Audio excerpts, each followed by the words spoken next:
असराए वर्षारे ओबुटुबु Bhadrak जिलार chandbali block शिक्षा अधिकारी कार्यालय विशेषकर कंप्यूटर सेक्शन में 2 फुट्रु ऊर्ध्व पानी लहड़ी मारुछि। सही पानी भितरे पशि काम करुछंती कर्मचारी।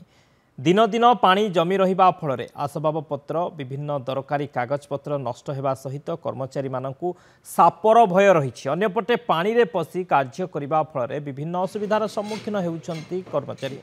ता सहित ब्लॉक विभिन्न विद्यालय शिक्षक शिक्षयित्री अभिभावक यह कार्यालय को प्रतिदिन आसुथिबा बेले एपरि दृश्य देखि असंतोष प्रकाश करिसेंती। तुरंत एहार स्थायी समाधान करने को कर्मचारी दाबी करिसेंती।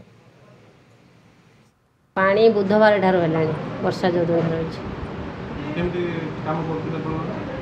पानी बस कम कम केमी कर कंप्यूटर जमी कम कर पानी बस करा बाध्य। बीओ सार जानते बीओ सार भी जनई उपरिस्थ अधिकारी मानक जनई आम एनएसी ऑफिस जनाई से भी आसिक देखिकी जाइए।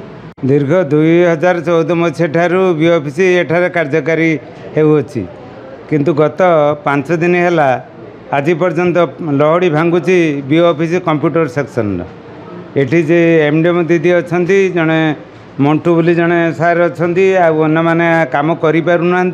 आम एनएसी को भी इंटीमेट करूँ से जो आम ड्रेनेज सिस्टम जो अच्छी आम ऑफिस बाहर ताकू टिके क्लीन करने पॉजिटिव रेस्पॉन्स आसी सफा हो गला जो पानीटा थिला सडन तो सेमती कही हेनी नेचुरल डिजास्टर से वर्षा जो जोर अधिक हो जाता तेणु ऑफिस भितर पानी तो नेचुरल प्रोसेस जो जोटा लो लेइंग एरिया थी से पानी टिके पलि आस।